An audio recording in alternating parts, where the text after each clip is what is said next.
मोठी बातमी 2 लाखांवर कर्जमाफीचा विचार सुरू असल्याचं एकनाथ शिंदे यांनी म्हटलेलं आहे। बँकांकडून या संदर्भातला आढावा घेतलेला आहे असं शिंदेंनी म्हटलंय।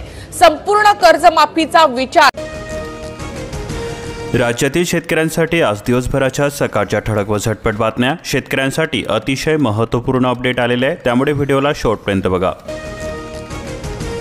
रक्कम जमा झाल्याचा आला मेसेज। शेतकऱ्यांच्या डोळ्यामध्ये आनंदाश्रू। लोकमतच्या वृत्ताची प्रशासनाकडून दखल घेण्यात आली। एकूण 60,000 शेतकऱ्यांना आर्थिक दिलासा मिळाला। राज्यामध्ये 3.5 लाख शेतकऱ्यांना अवजारे खरेदीसाठी संमतीपत्रे देण्यात आलेली आहे। कृषी यांत्रिकरणाला चालना देण्यासाठी राज्यामध्ये 3.40 लाख शेतकऱ्यांना एकाच वेळी अवजारे खरेदीसाठी पूर्वसंमती देण्यात आलेली आहे। तसेच खरेदीसाठी असलेली 1 महिन्याची अट देखील तूर्त काढून टाकण्यात आलेली आहे। 40 कारखान्यांनी थकवली FRP। 28 कारखान्यांना FRPच्या नोटिसा प्रोव्हाइड करण्यात आलेल्या आहे। कारखान्यांपुढे आता नवीन आव्हान आलेले आहे। केळीचा दर घसरला। उत्पादकांची आता चिंता वाढलेली असून केळी जागेवरतीच पिकू लागली। अतिवृष्टीच्या मदतीपासून शेतकरी अद्याप सुद्धा वंचित आहे। केडीवेळी परिसरातील वास्तव शेतकऱ्यांची दिवाळी उसनवारीवरतीच गेली। मुद्रांक शुल्काबाबत पार्थ पवार यांच्या कंपनीकडे 10 दिवस बाकी असून 42 कोटी रुपये भरण्याची नोटीस जाहीर करण्यात आलेली आहे, अन्यथा होऊ शकते जप्तीची कारवाई।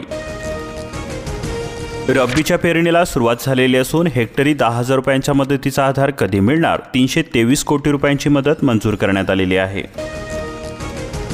पानपिंपरी तोडणीचे दर हे 17 रुपये किलो। मध्य प्रदेशातील मजूर दाखल झालेले असून उत्पादनामध्ये कमालीची घट झालेली आहे। संत्रा उत्पादकांचे डागाळलेले नशीब। वारंवार नैसर्गिक आपत्तीमुळे आर्थिक कोंडी वाढलेली आहे। अत्यल्प भाव आणि उत्पादन घटल्यामुळे शेतकरी हतबल झालेले असून 4,329 हेक्टरवरील बागांना फटका बसलेला आहे। जळगाव जामोद येथे CCI तर्फे कापूस खरेदी सुरू करण्यात आलेली आहे। शेतकऱ्यांना 8,060 रुपये प्रति क्विंटलचा दर मिळत आहे। इनगाव जट्टू परिसरामध्ये रब्बी पेरणीला प्रारंभ झालेला असून शेतकरी व्यस्त झालेले आहे। मजूर मिळत नसल्यामुळे आर्थिक भुर्दंड बसतोय।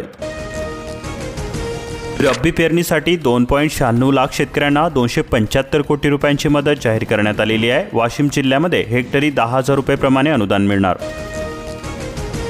कमी भावावरून कारंजा बाजार समितीमध्ये पुन्हा गोंधळ झालेला आहे। शेतकऱ्यांनी थांबवली हरासी। पोलिसांचा चोख बंदोबस्त। ग्राम सुरक्षा यंत्रणेचा तत्पर आणि प्रभावी वापर। 25 एकर ऊस आगीपासून वाचवण्यात यश आलेले आहे। शॉर्ट सर्किटमुळे लागली होती आग। पोलीस पाटलाची सतर्कता। पंतप्रधान आवास योजनेचे उद्दिष्ट 31 डिसेंबरपर्यंत पूर्ण करण्याचे आदेश देण्यात आलेले आहे। CEO ओमकार पवार। जिल्हा परिषदमध्ये कामकाज प्रगतीची आढावा बैठक संपन्न। सिंहस्थानासाठी किकवीमधून अतिरिक्त पाणी पुरवठा। कुंभमेळा प्राधिकरणाचे अध्यक्ष प्रवीण गेडाम यांच्याकडून माहिती देण्यात आली। सुरगाणा तालुक्यामध्ये रेशनचा धान्यसाठा जप्त झालेला आहे। तहसीलदारांच्या माहितीवरून कारवाई करण्यात आली। पोलिसांमध्ये गुन्हा दाखल करण्यात आला। नाशिक जिल्ह्यामध्ये 6,000 पशुपालकांना कृषीच्या दरामध्ये वीज दिली जाते। बिलामध्ये होणार बचत। पशुपालन व्यवसाय कृषी समकक्ष दर्जा देण्याचा निर्णय घेण्यात आलेला आहे। इतर योजनांचा सुद्धा मिळणार लाभ। पिकांवरील मर रोग टाळण्यासाठी आधीच बीज प्रक्रिया पूर्ण करावी। तालुका कृषी विभागाचे शेतकऱ्यांना करण्यात आले आवाहन।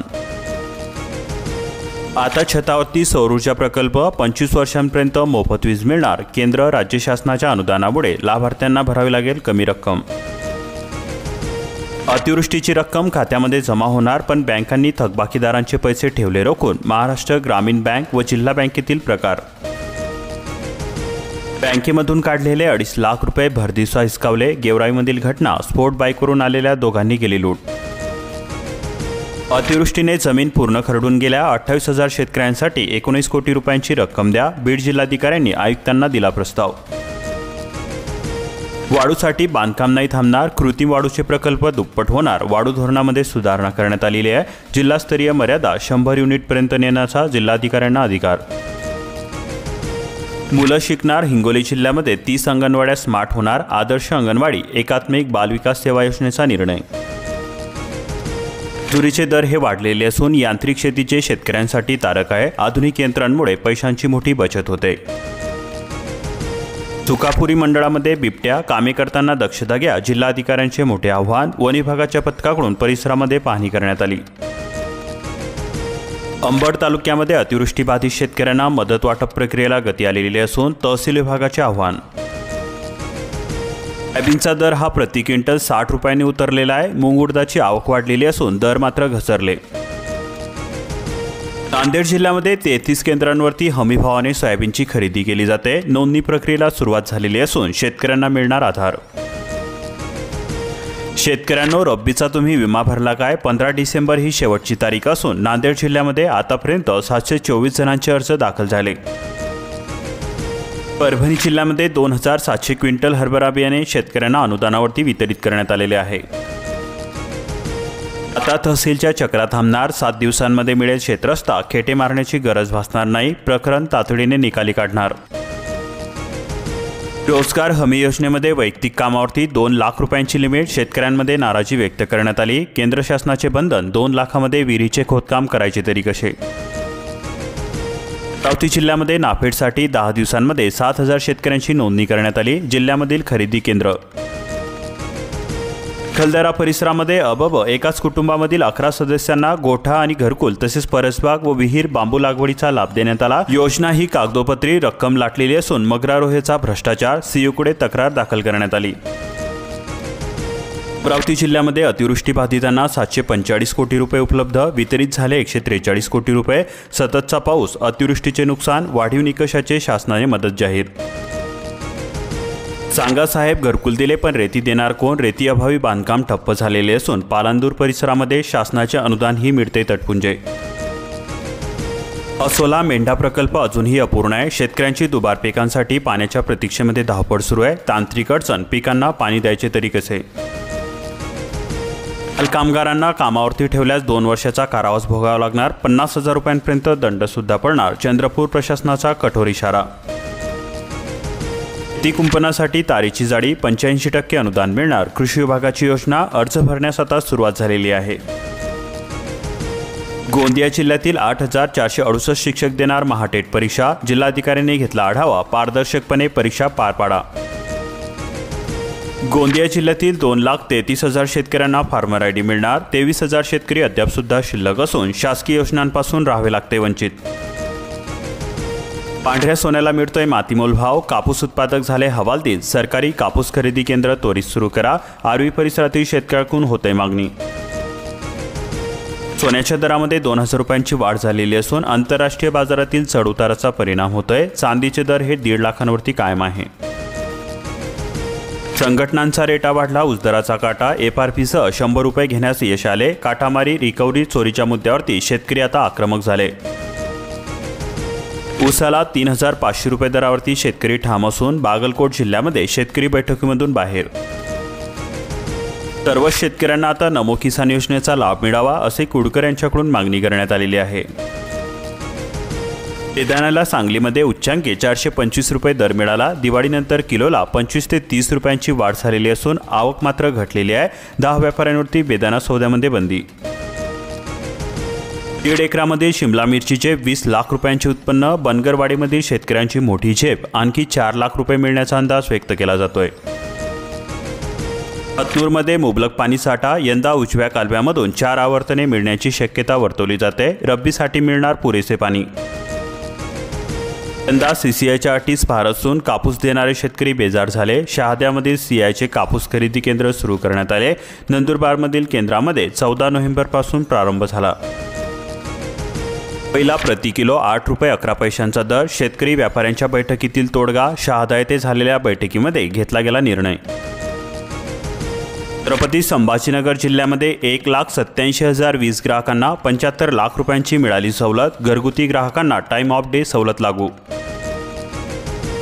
सध्या स्थितीमध्ये केळीला मिळतोय मातीमोल दर, उत्पादक अडचणीमध्ये सापडलेले असून लागवड खर्चही निघणे आता कठीण झालेला आहे। रेशीम पालनाचे अनुदान मिळेना, शेतकरी अडचणीमध्ये सापडले। शासनाची शेतकऱ्यांप्रती उदासीनता स्पष्ट दिसून येत आहे। सोयाबीनला 4,610 प्रति क्विंटल तर मक्याला 2,301 उच्चांकी दर मिळाला। धान्य भुसार शेतमाल लिलावास हिवरगाव उपबाजारामध्ये सुरुवात करण्यात आली। कारखान्याच्या गाडा हंगामाने घेतला वेग, ऊसाच्या फडामध्ये दिवसभर गलका, तोडीसाठी कामगारांची सपासप काम सुरू। रब्बी हंगामासाठी केवळ 724 शेतकऱ्यांचा विमा। नांदेड जिल्ह्यामध्ये विमा पोर्टल सुरू झालेले असून शेतकऱ्यांनी मुदतीमध्ये विमा काढण्याचे आवाहन करण्यात आले। फार्मसीच्या 14,000 जागा रिक्त असून राज्यभरामधील भीषण वास्तव अभ्यासक्रमाकडे विद्यार्थ्यांचा ओढा होतोय कमी। भात वारवण्यासाठी उभारणीमध्ये शेतकऱ्यांनी वापरले अनोखे जुगाड, विद्युत पंख्याचा भात वारवणीसाठी वापर, शेतकऱ्यांकडून स्वागत, प्रयोगाचे होते कौतुक। वाडा सुरू झाल्याने म्हाडामध्ये कडधान्य पीक पेरणीला आलाय वेग, अवकाळी पावसामुळे कडधान्य पिकांना विलंब होतोय। नाशिक जिल्ह्यामध्ये 10 महिन्यात 337 शेतकऱ्यांचा गळफास, नैसर्गिक आपत्ती, तटपुंजी मदत आणि सावकारांच्या दडपणामुळे बळीराजा हतबल झालेला आहे। अवकाळी पावसाच्या संकटानंतर बळीराजांसमोर मजुरांच्या तुटवड्याची समस्या कायम आहे। पिकांच्या कापणीची कामे खोळंबलेली असून मजुरांची मनधरणी करण्याची वेळ आलेली आहे। मजुरीचे दर सुद्धा आता वाढलेले आहे। लांबलेल्या पावसाने नाचणीसह बरी पिकांवरती संकट, सुधागडातील शेतकऱ्यांचे 2 एकरावरील पीक उद्ध्वस्त झाले। नुकसान भरपाईची आता शेतकऱ्यांना प्रतीक्षा आहे। शिराळा तालुक्यामध्ये भात काढणीला वेग आलेला असून शिवार शेतकऱ्यांच्या गर्दीने फुललेले आहे। मजूर मिळवण्यासाठी आता कसरत सुरू झालेली आहे। संगमनेर रस्त्यावरील खड्ड्यांमध्ये ओतला कांदा, कांद्याला कमी भाव मिळाल्याने संतप्त शेतकरी थेट रस्त्यावरती कांदा ओतत आहे। गवती चहाला कर्करोगाची बाधा, अतिपाऊस, धुक्याचा प्रादुर्भाव, शिराळा तालुक्यातील चित्र। तोनाड्यामधील अतिवृष्टीग्रस्त शेतकऱ्यांची थट्टा केली जाते। नुकसान लाखो रुपयांची झाले, भरपाई 2 ते 5,000 रुपयांची मिळते। फेर सर्वे करण्याची मागणी केली जाते। कर्जमाफीच्या घोषणेने वसुलीवरती होणार मोठा परिणाम, कर्ज भरण्यास आता टाळाटाळ केली जाते। बँका, सोसायट्यांसमोर आता नवीन आव्हान निर्माण झालेले आहे। अशाच प्रकारच्या महत्त्वपूर्ण बातम्यांसाठी आताच आपल्या चॅनलला सबस्क्राईब करून बेल आयकॉनला ऑलवरती सेट करा आणि हा व्हिडिओ जास्तीत जास्त शेअर करा।